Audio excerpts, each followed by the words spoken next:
Dhaka Medina Dhaka Medina Dhaka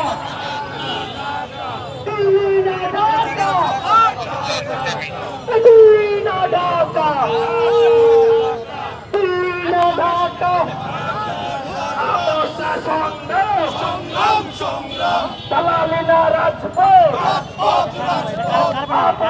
সংগ্রাম গত 19 তারিখে আমরা সবাই কর্মসূচি পালন করেছিলাম।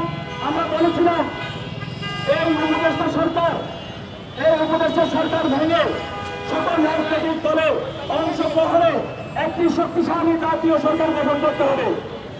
তার 24 ঘন্টা চেতনা যেতে বিভিন্ন মহল থেকে ডক্টর ইউনূসকে অপসারণের জন্য চাপ দেওয়া হয়েছিল।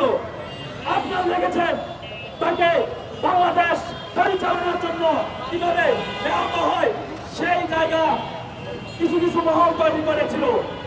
আমরা বলতে চাই ভারতের ষড়যন্ত্র এখনো শেষ হয়ে যায় নাই। ভারতের ষড়যন্ত্র বাংলার জমিন থেকে এখনো শেষ হয়ে নাই। আমরা আইন শৃঙ্খলা বাহিনীর প্রতি শ্রদ্ধাশীল, আইনের প্রতি শ্রদ্ধাশীল। এই আইন শৃঙ্খলা বাহিনী আছে দেখেই আমরা শান্তিতে ঘুমাতে পারছি, জনগণ শান্তিতে আছে। আমাদের আজকের কর্মসূচি ছিল শহীদ মিনার টু বঙ্গভবন অভিমুখী। আইন শৃঙ্খলার পরিস্থিতি অবনতি হলে দেখে আইন শৃঙ্খলা বাহিনী আমাদেরকে এখানে থামিয়ে দিয়েছে। আমরা এখান থেকে বলে দিতে চাই, আমরা কোনো ব্যানারে আসি নাই, কোন রাজনৈতিক দলের এজেন্ডা পূরণ করতে আসি নাই। আমাদের এজেন্ডা জনগণের এজেন্ডা। দিল্লির শাসন যদি আবার এই উপদেষ্টা দিয়ে কায়েমের চেষ্টা করা হয়, মনে রাখবেন আমরা এই কোটি কয়েক মানুষ সেদিন আসবো না। আমরা প্রত্যেক রাজনৈতিক দল থেকে প্রতিনিধি নিয়ে এখানে আমরা হাজির হবো ইনশাআল্লাহ। আমরা আপনাদের মাধ্যমে বলে দিতে চাই, অনতিবিলম্বে এই সন্ত্রাসী যে নাকি জুলাইতে অত্যাচার জারি করে কার্ফিউ জারি করেছিল, সেই কার্ফিউতে আমার ছাত্র ভাইদের হত্যা করেছিল, সেই কার্ফিউর কারণে ইন্টারনেট বন্ধ ছিল, সেই কার্ফিউর কারণে মিডিয়া বন্ধ ছিল, সেই কার্ফিউর কারণে স্বাভাবিক জীবনযাপন ব্যাহত হয়েছিল, সেই কার্ফিউর কারণে পুলিশ এবং জনগণ মুখোমুখি অবস্থানে এসে দাঁড়িয়েছিল। তাই আমরা বলে দিতে চাই, আমরা আর আইন শৃঙ্খলা বাহিনীর মুখোমুখি হতে চাই না।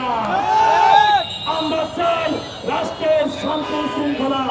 তাই এই সন্ত্রাসী চুক্তিকে অনতিবিলম্বে স্বেচ্ছায় পদত্যাগ করতে হবে। সাথে সাথে এই উপদেষ্টা পরিষদ ভেঙে একটি শক্তিশালী জাতীয় সরকার গঠন করতে হবে। পাশাপাশি সেই জাতীয় সরকারের অধীনেই সংবিধান সংস্কার এবং জুলাই ঘোষণা ও আওয়ামী লীগের বিচার সম্পন্ন না হলে আমাদের এই আন্দোলন চলবে। আমরা রাজনৈতিক দল বিএনপি, জামায়াত ইসলাম, চরমোনাই, গণ অধিকার পরিষদ, এনসিপি, লেডি পার্টি, সকল পার্টি সকলকে আহ্বান জানাবো, আপনারা রাজপথে নেমে আসুন। এসব এনজিও নিয়ে রাষ্ট্র চলবে না।